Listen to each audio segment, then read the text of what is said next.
Speaking of YouTube, how big of the success of Bellator is from YouTube?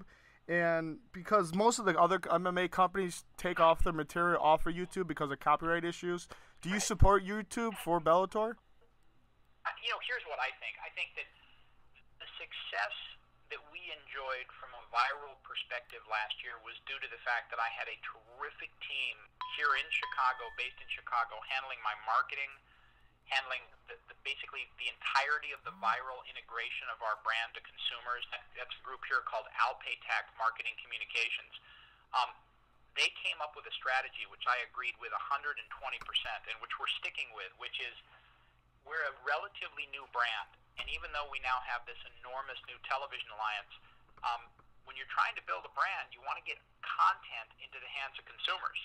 You want to get your best moments into the hands of as many people as possible so that they look at it and they say, wow, look at that Yahir Reyes spinning back fist. Wow, look at that Nick Pace flying knee, or that Toby Amada inverted triangle. Where can I see more of that? And in turn, it drives them through the acquisition of that free content to television programming.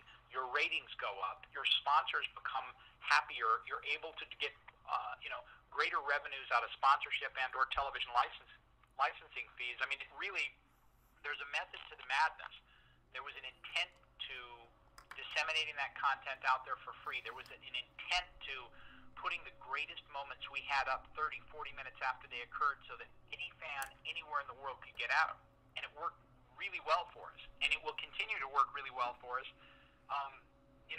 I don't for a moment pretend to understand why other people don't do it, but it's been a very, very strong catalyst to the brand development for Bellator Fighting Championships. The new season of Bellator coming up, who should we keep our eye on when the season begins? Man, I mean, the funny thing, Ted, we've got at 45, at 70, at 55, the competitive level is really high. So whereas last year you went in and you went, well, at 55 you got to assume Eddie Alvarez is going to win, and at 85 you had to assume last year that Hector Lombard was going to win. This year,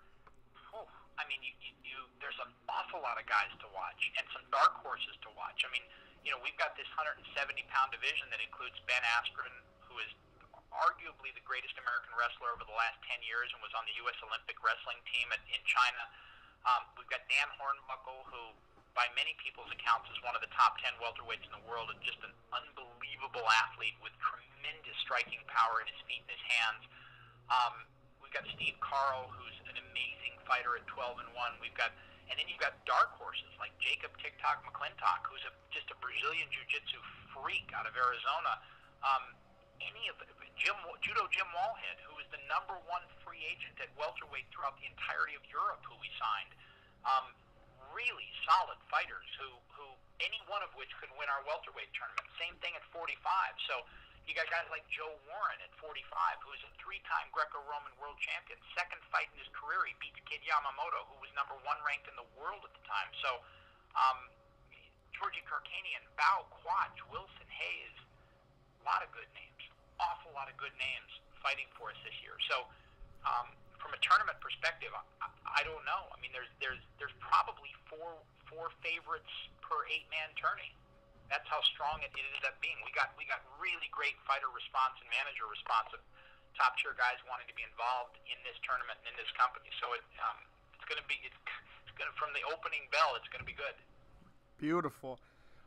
Last year the Chicago Bellator event was at the Aragon Ballroom, and now you moved it to the Chicago Theater this year. What was the change of the venue reason?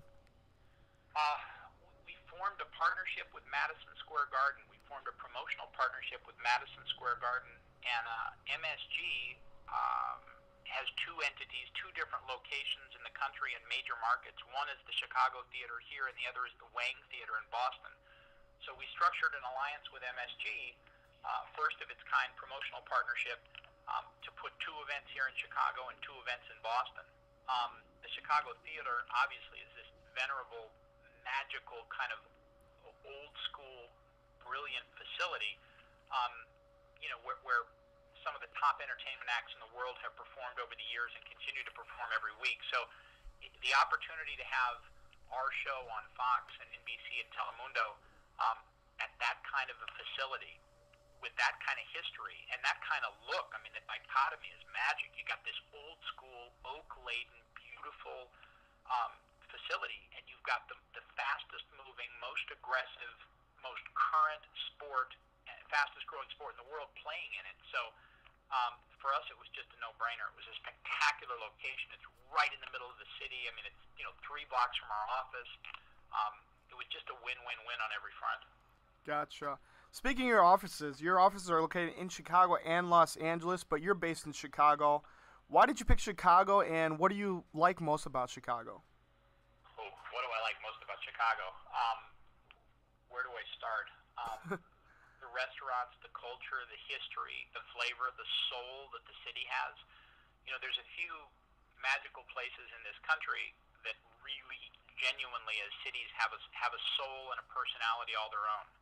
You find that in Chicago. You find that in Boston. You find that in Philly. You find that in New York City.